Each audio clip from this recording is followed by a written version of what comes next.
Good morning, friends. Today we are going to present a very hot topic in industry, the wages and wage incentive plans. Wages क्या चीज़ होती हैं और इसको कैसे हम fix करते हैं, ये इस लेक्चर में हम स्टडी करेंगे. So if we introduce this topic, हमने अभी तक वर्क मेजरमेंट पढ़ चुके हैं. तो the study of work measurement leads to wage payment. Work measurement हमने पता कर लिया कि इस जॉब में इतना टाइम लगता है, तो उससे हम वेज पेमेंट डिसाइड करते हैं. Theoretically, the wages that worker gets is proportional to the amount of work he does. जितना वो काम करता है उसके हिसाब से ही उसको तनख्वाह मिलती है, सैलरी मिलती है. But the wages are support to increase effective motivation. इसके साथ साथ कुछ वेजेस ऐसी होनी चाहिए जो कि उसको मोटिवेट करे कि और वो अच्छा काम कर पाए, work hard and better. Wages constitute the principal source of income because जो वेजेस हैं, जो सैलरी है, उसका एक प्रिंसिपल सोर्स ऑफ इनकम है. तो जितना वो काम कर रहा है. So a rational wage policy is essential to compensate the workers for their efforts rendered. कि एक अच्छी वेज पॉलिसी ऐसी होनी चाहिए कि जितना उसने मेहनत किया उतना उसको कॉम्पनसेट करे. So let us see what are the wages. Wages are the payments made by employer to their effort put in by the workers toward production. तो प्रोडक्शन में जितनी उसने एफर्ट डाली है उसके हिसाब से जो उसको पेमेंट मिलती है एम्प्लॉयर से, that is wages. A wage determines the standard of living and it should represent a fair return for the effort of worker and also wages should be able to satisfy the primary and secondary needs of the workers. Now normally क्या होता है कि ये standard of living बताता है, एक veg जो है कि आजकल की कितना स्टैंडर्ड ऑफ लिविंग. एक सैलरी मुझे मिल रही है तो उससे मैं स्कूटर को मेंटेन कर पा रहा हूँ या कार को मेंटेन कर पा रहा हूँ, लाइक दैट. एक मकान अपने लिए ले पा रहा हूँ या किराए पे रह रहा हूँ. तो वेज कुछ इतनी होनी चाहिए कि वर्कर की मेहनत के हिसाब से या उसकी क्वालिफिकेशन, उसके एक्सपीरियंस के हिसाब से it should be able to satisfy the primary and secondary. Primary रोटी कपड़ा और मकान, like that. They should be enough to provide him reasonable standard. अपने जो काम कर रहा है उसके हिसाब से उसको स्टैंडर्ड लेवल ऑफ लिविंग मिलनी चाहिए. तो कुछ वेजेस की डेफिनेशन है, वो देखते हैं कौन कौन सी होती हैं. ये आपके दो दो चार चार नंबर में आती रहती है. Nominal wages, it is the amount of money paid to the worker in cash for the efforts of worker towards production and no other benefits are given to the worker. This is also called money wage. Money जो पैसे की terms में आपको मिल रही है, तो जितना आपने काम किया उसके बदले आपको पैसा मिल गया, वो उसकी नॉमिनल वेज है. The rates of wages vary from one place to another depending upon the demand and supply of the labour. किसी जगह पे लेबर ज़्यादा मिल रही है तो वहाँ वेजेस, नॉमिनल वेजेस कम होगी. लेकिन कहीं पे नेसेसिटी ऑफ, पहाड़ों पे थोड़ा ज़्यादा है, लेकिन पहाड़ों पे क्या है, वर्कर्स जो हैं थोड़े में ही सेटिस्फाई हो जाते हैं, नेसेसिटी उनकी ज़्यादा नहीं है, तो नॉमिनल वेजेस वहाँ पे कम होंगी. Then second is real wages. It represent the amount of necessary comforts, luxury and cash payment a worker gets in return for his effort. Real wages क्या है, कुछ ऑर्गेनाइजेशन प्रोवाइड करती हैं अपने एम्प्लॉयज़ को कुछ certain essential commodities. For example कि housing दे देती हैं, फ्री बिजली दे देती हैं, फ्री पानी दे देती हैं, यूनिफॉर्म दे देती हैं, या कुछ लंच का एक सब्सिडाइज लंच दे देती हैं. तो in addition to the money in cash, तो उन अमाउंट्स को भी ऐड करके उनको सीटीसी कहते हैं, कॉस्ट टू कंपनी. उसको रियल वेज कहते हैं कि ये रियल वेज इन हैंड हो सकता है. इन हैंड जो नॉमिनल वेज है आपकी 10,000 आपको मिल रही हो, लेकिन रियल वेज हो सकता है आपको 15,000 पड़ रही होगी. Then third is living wage. When the wage rates are such that they are going to fulfill some of the requirement of a family, like foods, clothes, education, and insurance against misfortune, along with other basic necessities, they are referred to as living wages. Living wages means कि family की जो पूरी करने की, आपकी तो कर ही रहे हैं, उसके साथ साथ फैमिली की जितनी रिक्वायरमेंट है वो भी, फूड, क्लोथ, एजुकेशन, इंश्योरेंस और कोई भी और नेसेसरीज तो है ही हैं, उसके अलावा भी जो चीज़ें मिला के हो रही हैं, that is living wages. Then there is one is fair wage. Fair means सब कुछ ठीक ठाक, जो एक न्याय संगत तनख्वाह होती है, न्यायपूर्ण तनख्वाह, उसको हम fair wage, it is the wage which is to be considered as a fair amount of return for the effort of employee and should be able to cover the other necessity of lives apart from basic necessity food cloth shelter, रोटी कपड़ा मकान, इनको तो पूरा करे करे, लेकिन बाकी चीजों को भी नेसेसिटीज को पूरा करें। The rate for the fair wage lies between real wage and minimum wage. Minimum wage एक फिक्स करेंगे हम, वो देखेंगे अब कैसे होता है, और रियल वेज उन दोनों के बीच में फेयर वेज होता है कि ये लगभग ठीक ठाक तनख्वाह है। मिनिमम वेज क्या है? It is defined as the wage which not only provides for basic subsistence but something more than this. थोड़ा सा जो मिनिमम है वो कॉमोडिटीज, रोटी कपड़ा और मकान के लिए, और थोड़ा सा इतना कि वो कंफर्ट जोन में पहुंच जाए, कि खाने पीने के अलावा कभी उसको साइकिल पे जाना हो, स्कूटर पे जाना हो, तो आने जाने की तनख्वाह इतनी भी हो। इट शुड बी, जो कि आजकल हम गवर्नमेंट भी फिक्स करती है, ये गवर्नमेंट ही नॉर्मली फिक्स करती है, मिनिमम वेज इतनी होनी चाहिए। और वो गवर्नमेंट जो कहती है वो उससे कम आप सैलरी नहीं, डीसी रेट आपने सुना होगा, जो हम गवर्नमेंट वाले फिक्स करते हैं कि इससे नीचे नहीं होना चाहिए। It should be able to keep the employees motivated, मतलब इतनी तनख्वाह हो कि कम से कम हो, लेकिन उसके साथ वो मोटिवेशन भी फील करें कि यार हमें 2000 एक्स्ट्रा मिल रहे हैं। It should provide for some measure of education, medical facilities and other essential requirement. It should also consider the cost of living. Cost of living means कि फैमिली की रिक्वायरमेंट, उसके बच्चे हैं, उसके भाई बहन हैं, उनकी भी कॉस्ट ऑफ लिविंग ऐड हो जाए उसमें। मिनिमम वेजेस फिक्स करने के तरीके क्या हैं? It can not be paid beyond the paying capacity of industry और फैक्ट्री। अगर इंडस्ट्री ही उतनी नहीं दे सकती, मैं कह दूं जी एक वर्कर को आप 40,000 दे दीजिए, वर्कर नहीं, फैक्ट्री नहीं दे सकता, तो वो नहीं हो सकता। The minimum wage is fixed taking into consideration the factors such as cost of living, maintenance and keeping them motivated and paying capacity of industry.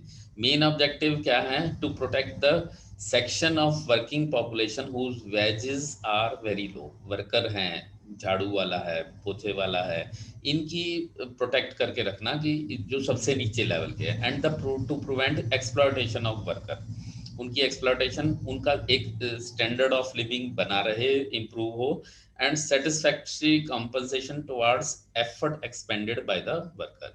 अब नीड, अब रैशनल वेज पॉलिसी बनाने के क्या है? It is aimed at social justice, सामाजिक न्याय के ऊपर ये आधारित है। And the worker should get there due share for their efforts, अपने एफर्ट्स का उसको ड्यू शेयर। अब इसमें क्या होता है? इसमें कुछ पॉइंट ध्यान रखते हैं, जो गवर्नमेंट है वो ध्यान रखती है, fixing minimum wages, minimum wages को फिक्स करके रखती हैं। देन फिक्स मिनिमम वेजेस हो गए, then it fix ceiling on wages, wages के ऊपर जो टैक्स वगैरह लगते हैं उनको भी फिक्स कर देते हैं कि इतने होंगे। फिर उसके ऊपर वेज स्ट्रक्चर बनाते हैं, अनस्किल्ड का इतना, स्किल्ड का इतना है, या 5 साल का एक्सपीरियंस के बाद इतना मिलना चाहिए, लाइक दैट। प्राइस स्टेबिलिटी और प्राइस इंडेक्स, कुछ आजकल महंगाई बढ़ती जा रही है, महंगाई घट रही है, उसके हिसाब से भी वो कुछ दिमाग में रखते हैं। then the rationalized wage policy should aim at reducing the relative prosperity and improve the living condition, कि आजकल जैसे धीरे धीरे पहले वर्कर साइकिल पे आता था, आज की डेट में वो स्कूटर या बाइक पे आता, तो उसके लिविंग कंडीशन के हिसाब से भी ये ध्यान रखने पड़ते हैं। कुछ और भी फैक्टर्स हैं, लेबर मार्केट के डिमांड एंड सप्लाई कैसी है, कुछ legal foundation, minimum wage act चल रहा है, बोनस एक्ट है, एम्प्लॉय प्रोविडेंट फंड है, इस तरह के हैं। फिर ऑर्गेनाइजेशन की एबिलिटी, वर्कर का स्किल क्या क्या चल रहा है, वेज लेवल क्या चल रहा है, और कॉस्ट ऑफ लिविंग, तो कई सारे इसके पॉइंट है। तो what are the characteristics of a good wage system? क्या कैरेक्टरिस्टिक होने चाहिए? ये it should be acceptable to both employee and management, दोनों को ही, नौकर को भी और मालिक को भी एक्सेप्टेबल होना चाहिए। इट शुड, पहला है, इट शुड गारंटी है मिनिमम वेज, कि वो बेचारा बीमार पड़ा हुआ है, आप उसको तनख्वाह देना बंद कर दो, लेकिन एक मिनिमम वेज उसको मिलनी चाहिए, बीमारी में भी उसको मिलनी चाहिए। It should be able to keep the worker motivated. It should provide a scope for employees to get reward for their additional or extra effort. शाम को वो 2 घंटे एक्स्ट्रा काम कर रहा है तो उसको इंसेंटिव मिलना चाहिए. It should be consistent and should not be altered frequently. Fix कर दिया, बार बार उसको चेंज नहीं करनी है. आज मैं 15,000 कर रहा हूँ, कल कह दूँ 13,000, नहीं, उतनी मिनिमम नहीं होना चाहिए. It should believe in equal work and equal. 2 worker हैं, दोनों सेम मेहनत कर रहे हैं तो उनको इक्वल पे मिलनी चाहिए. It should B simple and understood.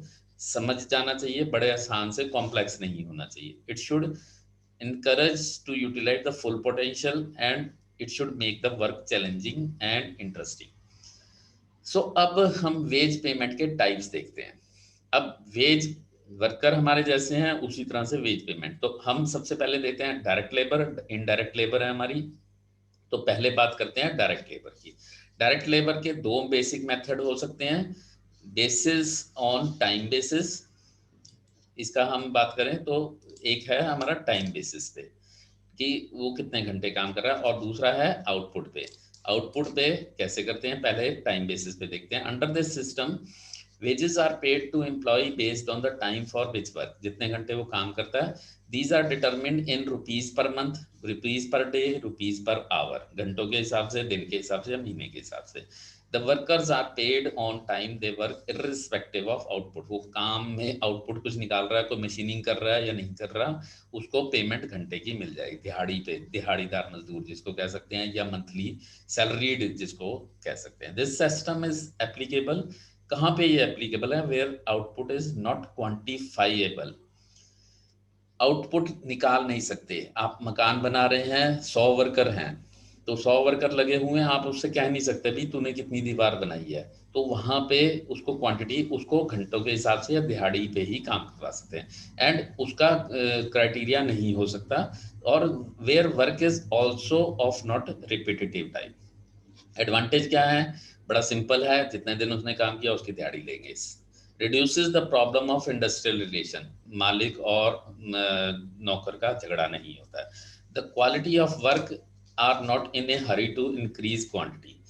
जो वर्कर हैं वो तेजी में नहीं है कि भाई धाड़ भाड़ करके हमने काम खराब कर देना है. The workman can show his efficiency. तो वर्कमैन को जल्दी नहीं होती, वो अपना, क्योंकि उसको पता है कि मेरा लॉस नहीं होने वाला, मैं आराम से करूंगा और बड़ी अच्छी क्वालिटी का काम करूंगा. बट इसमें वर्क मेथड के इंप्रूवमेंट के भी चांसेस हैं. डिसएडवांटेज भी हैं. डिसएडवांटेज क्या है, no incentive to more efficient employees. Employees को जो अच्छे एफिशिएंट हैं उनको भी उतना मिलना, जो इनएफिशिएंट है, जो बैठ के बीड़ी सिगरेट ले रहे हैं, उनको भी इतना. Output will be lower in absence of strict supervision. अब सुपरवाइजर नहीं सिर पे खड़ा हुआ तो उनको वर्कर को पता भी हम तो आराम से बैठ जाएंगे, वो सैलरी हमें मिलती रहेगी. The basis of ways is time and not the output और एफिशिएंसी. तो इसमें ये नुकसान है कि लेस एफिशिएंट वर्कर को भी उतनी ही सैलरी मिल जाती है जो एफिशिएंट को मिलती है. एम्प्लॉयर विल गेन और लूज बाय इंक्रीज और डिक्रीज इन आउटपुट. तो एम्प्लॉयर का घाटा भी हो सकता है, फायदा भी हो सकता है. सेकंड है on the output basis, piece rate system. Piece rate system में क्या है, in this system wages are paid to employ in relation to the output. Piece rate, कितने आउटपुट बन रही है. This is convenient where each worker is capable of performing his work without any dependence on other. एक worker काम कर रहा है, machining कर रहा है, भाई तूने 100 पीस बनाने हैं, तू, तेरी मशीन अलग है, तेरा मटेरियल अलग है, तो वो वहां पे ये कन्वीनियंट है. पीस रेट सिस्टम, वो टाइम रेट था, ये पीस रेट है. This is applicable where output is standardise. Output standardise हो चुकी है, भाई तुमने इसमें 10 ड्रिल मारने हैं, ये ड्रिल करना है, ये ड्रिल करना है, और उसमें रिपीटेटिव हो रहा है कि तुमने ड्रिल ही ड्रिल करना है, इसके अलावा कुछ नहीं करना. अब इसके कुछ एडवांटेज हैं. It provides incentive to efficient worker. जो अच्छे वर्कर हैं उनको इंसेंटिव मिलता है. कॉस्ट ऑफ सुपरविजन की ज़्यादा ज़रूरत नहीं है. हाई स्पीड इंक्रीजेज द, जितना वो तेज काम करेगा प्रोडक्शन रेट भी बढ़ेगा और इससे कॉस्ट पर यूनिट घटती है. Increases the utilisation of production facility. Machine और वर्कर्स की यूटिलाइजेशन बढ़ती है. वर्कर इनोवेट्स न्यू वेज, और वो अपनी तरफ से एक खोज करता है कि बढ़िया तरीके से मैं कैसे करूं कि जल्दी जल्दी काम हो जाए. Motivates workers to produce more, और से ज़्यादा काम वर्कर करने की कोशिश करता है. नाउ इसके डिसएडवांटेज भी हैं. Workers in order to increase वो क्या करते हैं, जल्दी जल्दी काम करते हैं और क्वालिटी को निग्लेक्ट कर देते हैं, they neglect the quality. But and also speed की वजह से कई बार क्या होता है, वो प्रिकॉशंस और सेफ्टी मेजर नहीं लेते और एक्सीडेंट हो जाते हैं।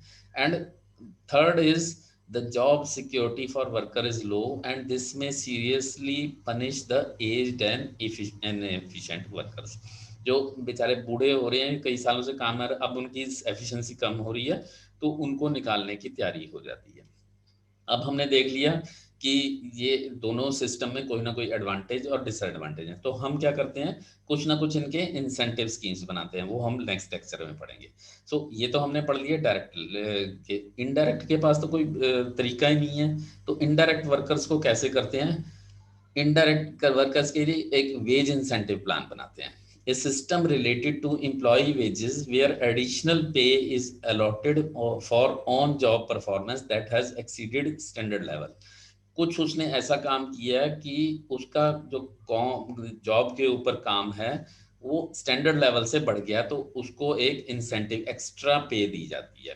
तो यही इंसेंटिव प्लान हम इनडायरेक्ट लेवल पे भी अप्लाई करते हैं। For example, payment of certain incentive based on output और परफॉर्मेंस ऑफ डिपार्टमेंट। कोई ऐसा वर्कर है जो उस सुपरवाइजर है, वो डिपार्टमेंट में काम कर रहा है और उस डिपार्टमेंट ने बहुत अच्छा काम किया, तो उसको एक इंसेंटिव दे दिया जाता है। या फिर वहाँ के वर्कर्स को कुछ इंसेंटिव दिया गया, पेमेंट दी गई है, बोनस दिया गया है, तो उसका स्पेसिफाइड परसेंटेज इनडायरेक्ट वर्कर को दे दिया जाता है। इसको ध्यान क्या रखा जाता है, volume of the output expressed, departmental performance, ratio of direct to indirect hours. दोनों का डायरेक्ट आवर्स मान लो 100 लग रहे हैं और इनडायरेक्ट आवर्स 10 लग रहे हैं, तो उसी हिसाब से बोनस डिवाइड कर दिया जाता है। कॉस्ट कितनी हो रही है, वेस्ट और रिजेक्शन कितना हो रहा है, शॉप कितनी क्लीन रहती है, एक्सीडेंट रेट, इनको कंसीडर किया जाता है। अब designing scheme for maintenance worker.